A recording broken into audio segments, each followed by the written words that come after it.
Welcome back to the channel, everybody. I'm Glenn McGowan. This is Atlas Bow, and today I'm going to be doing the first modification to the new project car, which is Coilovers. So if you're new to the channel, I'm a big fan of things that are lowered, either air ride or coilovers, and I like things to handle really well, so I just figured it would be perfect to modify the suspension right out of the gate. This thing is sitting like a monster truck, which I'm not a big fan of. Everything else I have is pretty much lowered, so I want to get this thing down a little bit and get this thing handling a little bit better. First thing I'm going to do is show you the coilovers that I picked, why I picked them, and then we're going to remove all the old stuff and then put all the new stuff in, adjust the ride height, and get this thing sitting correct. This week's video is brought to you by LCO BMW parts. Visit our online store for E36, E46, and E90 parts, or follow us on Instagram at LCO BMW. All the links are in the description below. Okay, first things first, we'll just do a quick walk around the car so you can see the space in the wheel wells to give you a little bit of a before shot before we start taking this thing apart. So, just normal ride height there, like that, nothing crazy. So we're gonna get rid of that space there. Okay, so the coilovers I went with were ECS Tuning brand coilovers. So they actually have a pretty good reputation, and the pricing for them wasn't horrible. So they were on sale for like $745. I think they're normally right around 800 bucks or something like that, but with tax out the door, it was like a little over 800 bucks. So I thought that was a pretty decent price for, you know, a decent coilover. Now, you really want to pick coilovers on what you're going to be doing with them. Me, I just kind of like drive around my town for the most part. I don't go do race events or do anything crazy like that. I have BC Racing coilovers on my E46 M3. They've been on there for like 6 years. They were like right around $1,000 back in the day when I bought them.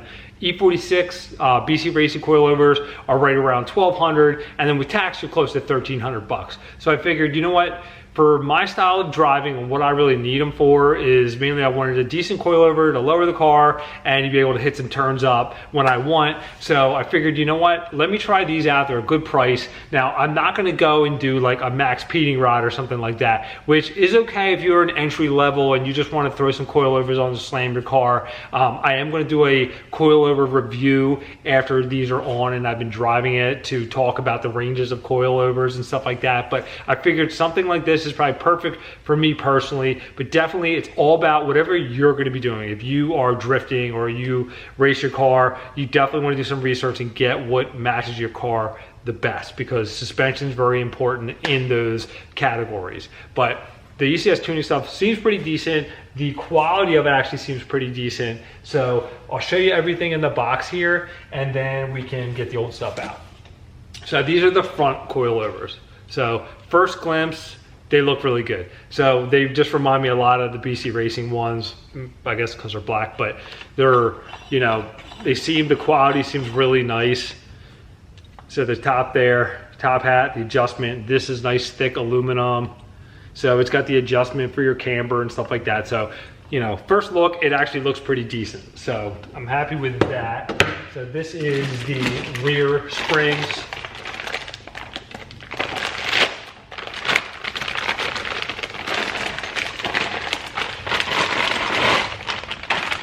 And these bottom cups actually bolt into the control arm like so. And your spring goes on here and it's got these nice rubber cups like that. So that's actually kind of nice.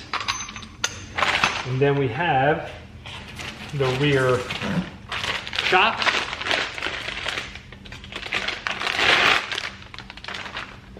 Which seem pretty decent. So nothing really kind of fancy there. Adjuster knobs here. I believe these are 32-way adjustable as well. I didn't look into that, but I believe they are.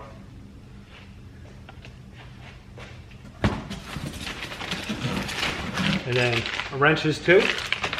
So that's pretty much it in there. 2 front coilovers, 2 rear shocks, 2 rear springs. So that's all in the set there. So it looks pretty straightforward. So I am going to just check on the preload of these, which I'll get to before we put them on the car. So we got to set the preload on those before we install them, and put some anti-seize on threads and stuff like that too. So I got the car all jacked up now. I'm going to start with the front. I'm going to show you what to take off. Obviously there's these 3 top bolts up here. Save these for last, but we're going to come down in here. I want to show you the first thing you want to do is that through bolt there, that pinch bolt, you want to soak that with WD-40 because a lot of times they get kind of seized inside the knuckle there. So soak that first. It's an 18mm bolt that goes around there, as you can see, like that. So you're going to unbolt that, pull that bolt all the way out, and then you have to take off that bolt there for the sway bar link. And this is a good time to inspect your sway bar link, because if yours is shot, you already have to take this off to replace the strut. So pull that and then down there and replace that while you have it out. So you're removing the sway bar link here. Behind it, you're going to put an open-end wrench like this. This one's an 18mm, but they range from 16 to 17 depending on who makes these. And then you just crack this loose here and then pull it out. For this bottom bolt, I have a breaker bar with an 18mm on there. And I'm going to just crack that loose and pull that all the way out. So I just pulled that through bolt out, and this essentially just falls right out of here. You can see it just kind of pinches onto the bottom of the strut here. So this is what these bolts look like. They start to get corroded here like that. So you want to just keep an eye on that, because a lot of times they'll get seized inside the knuckle here and they just snap right off. So you want to just kind of be careful with that. If it starts fighting you, you might want to heat it up a little bit. So now I'm going to take out these top three and it'll pull right out.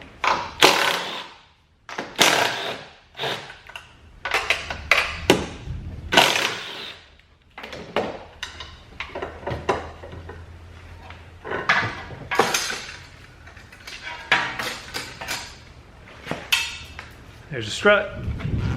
Driver's done. I'm on the passenger side. I'm just going to pop this out real quick and then we'll start putting the other stuff in.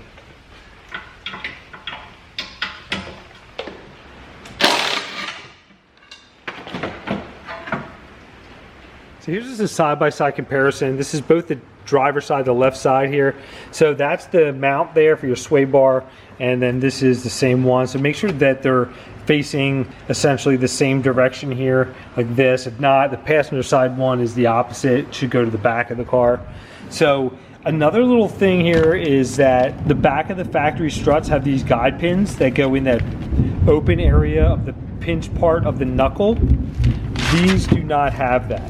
So when you're putting this in here, you want to just make sure that this is kind of tilted back a little bit to line up with your sway bar link on the back side there. You don't want it too far forward like this or anything like that. So just keep that in mind when you're putting that back into place. Okay, I just want to talk about preload real quick. For some reason, these come already with a preload on it, which is kind of nice. So if your coilover does not have a preload to it, meaning that the spring in here is sloppy, the rule of thumb is to run this collar up to where it's snug, hand tight against the spring, and then at that point you run this collar up to it till it bottoms out. And then at that point, once that's bottomed out, you continue to tighten this collar up to either whatever the manufacturer recommends, 4mm, 6mm, or if you don't have any of that, you can use the thickness of the wrench as a gap guide.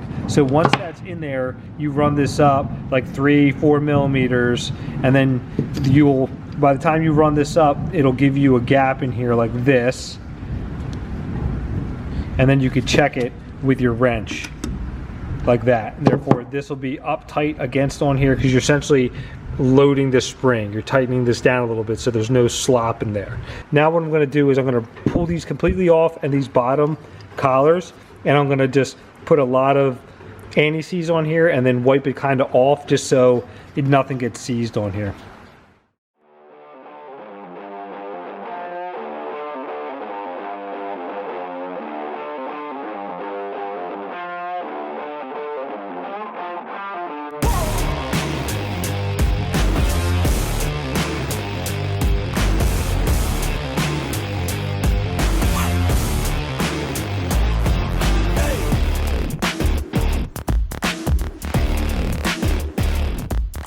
All right, so you just kind of want to get some on the threads there, because if your car sits out a lot and stuff like that, there is a chance, you know, in a couple years you try to move them, you're not going to be able to budge it. Sometimes I would just rather not even deal with anti-seize. It's so freaking messy, but you know, it's a good thing to use, obviously, because if you want to adjust these in the future, it's just a nice little step to take to ensure that you can. Okay, so I'm almost ready to put these back on the car. So I'm not sure where these are going to sit in the car, how if it's going to be low or too high. So what I did was I set them each with an inch gap here. Now these could be like completely tucked or need to be extended more, I'm not sure. So what I did was I set them each up at 1 inch like that. So now they'll be equal in the car, so when I get them in there and set it back down, I can figure out if I need to go higher or lower. So before I put the coilovers back in, I have a set of these strut top reinforcement plates. Now you can buy these online, they're kind of readily available. Also too, a fun fact is that these came factory in 325xi and 330xi sedan. So all the all-wheel drive cars have these up in there. So if you run to like a U-Pull or something like that, you can go in there with a drill because they're riveted in, and there's 2 rivets, and then knock these right out. That's what these were off of an XI. Okay, so I'm gonna put this back in. So I'm gonna start off with the top first. So just, you have to remember that your camber adjustment needs to go kind of in and out here. So you can have this clock so it goes forward and backwards. So it's not the end of the world if you have it that way. You just have to unbolt it and put it the right way. But I'll show you once I get it in.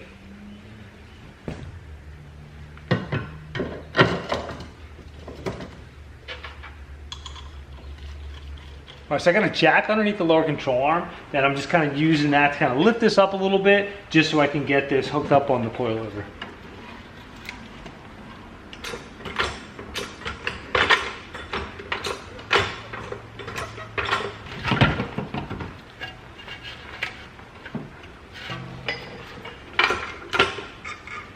Once you get the knuckle up in position, you're gonna want to put some anti-seize on that bolt and run that in, but make sure before you tighten it that you have that clocked the right way. And the torque spec on that lower bolt is 82 foot-pounds. Driver's side is done, so I'm gonna just go throw the passenger in real quick. All right, so both fronts are in, so now I'm moving on to the back, so I'm gonna just show you what I'm gonna do as far as taking apart the rear. I'm gonna start at the bottom of the car here with the shock mount. It's an 18mm bolt that goes to the trailing arm, and I'll show you. It's right there. So 18mm right there, this bolt comes out, and at that point you can step on your rotor here and then pop your spring out, and then we'll get the top of the shock by going inside the trunk.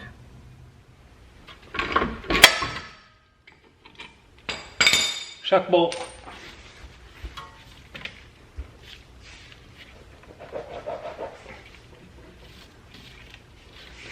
Let's make it a liar out of me. Okay, so in my defense here, this spring is new in here, so it's really, really tight. So I have this long bar in here, and I have it underneath the upper control arm and kind of leveraged on the top of the brake caliper, and you can kind of just push it down just a little bit to pull out the bottom of the spring here, like that. So since this is new, it's a lot tighter in there. Most of these cars, the bottom part of the coil here rusts out from sitting in that pocket and breaks off. So if that's the case for you, this thing's gonna just boop, pull right out of there the minute you unbolt the shock. But this was once the case for this since someone put a brand new spring in here. Okay, to remove the top of the shocks, I went ahead and just pulled out the trunk liner and that bottom hard mat. I also pulled off my battery cover tray, and then this piece here. Everything's held in by push pins, and then there'll be one here and then one back there, and another same thing, that one's still kind of there. And the whole concept is you want to just kind of pull them out of the way. You don't have to take them out of the car, because right back here you move this insulation here like that, and it's right there, and there's 2 13mm nuts right on top, and they'll come right out. Same thing over here, just pull this out. It's kind of tucked in behind the taillight bulb socket and this trim here, and just kind of push this out of the way, and then right behind that insulation there is the shock. So I'm getting ready to put everything back in. So I did the same thing with these lower spring cups. I used anti-seize on them. I spaced them out roughly 1 inch here. This is just here for my measurement purposes. When you go to tighten this down, you're gonna run this all the way up to here. But for right now, I just kind of have it in to get a base of where I want the car to sit. And these are the bolts that bolt in place. I am gonna be putting anti-seize on these. So pretty much whenever you use steel inside of aluminum, you should have anti-seize in there just in case. So I'm going to put both these on and get the springs in there, and then I'll hang the shocks on.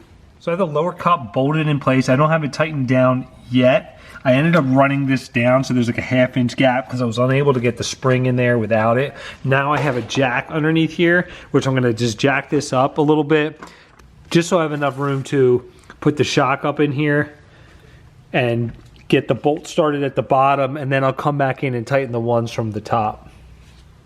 So I have this jacked up. I have the shock bolt started there and it's sitting up in there. Now I can come around and start the nuts up here. So if you're doing this by yourself, that's one way to do it instead of having someone hold this up while you start it. And I'll tighten that down, tighten the shock down, and I'll come around and do the other side. I'm gonna finish doing all my tightening once I have everything adjusted. So just something I kind of wanted to go over real quick. So when you get these shocks, they are ran up all the way, right? So if you try to bolt those directly to the car, you're gonna have to jack the wheel all the way up to get the bolt through there. So you need to get the correct length of that shock. So what I did was I kind of went just old school and I set the rear spring where I wanted it as far as ride height. I disconnected the shock from the bottom of the knuckle. So I was working a couple times just to get the ride height right with just bolting the wheel to the car, sitting it down without the shock on. So once I got what ride height I wanted, I went in the back to see where the shock was. And essentially what you have to do is you have to take a measurement of the shock compressed all the way, right? Write that down. Then take a measurement of the shock extended all the way, maybe from the flat part to the eyelet, write that down. So you take that number, and the rule of thumb is 2/3 to 1/3. So 2/3 is compression, 1/3 is rebound.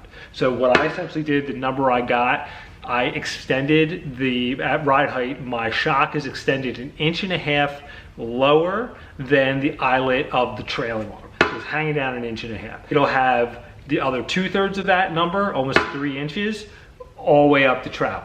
So essentially the downward motion is 1/3 of the whole travel of the shock. So that's kind of basically how you would find your install height. That's pretty much what I came up with. So that should do the trick there. You should have enough travel with the shock up and down without it binding. All right, so I just got everything buttoned up. The front's in, the rear's in. I don't have anything locked down or super tightened or anything. I'm gonna throw the wheels on it. I'm gonna sit it on the ground and see if I have to go up or down and just kind of get an idea where I'm at. So first glimpse here, the front definitely has to come down a little bit more. There's definitely a decent sized gap there. It's a little bit lower than factory, but not by much. The rear actually is sitting pretty good, but we'll see. I want to get the front down first, and then I may have to raise the rear up a little bit too. Then you can just grab up here and use this to move the whole body of the coilover down. You lock this top in here so you don't mess your preload up, tighten that down, and then you can start moving the whole body of this down inside of there. Okay, so I'm getting there. It looks pretty decent for now. My plan is this. I'm going to leave this like this for right now. I am going to raise the rear of this up just a little bit there because I'm worried about it just rubbing on the inside there. And I'm going to drive it for a while and then let everything settle and then adjust it again. All right, so I just got back from a test drive. So far so good. Everything's running good, no issues with it so far. So I ended up lowering the springs down all the way front and rear. It's not completely tucked or anything, which I'll show you here in a second. But besides that, I will give you my full review once I drive it for a little bit, break everything in. So let's go take a look and see how this thing's sitting.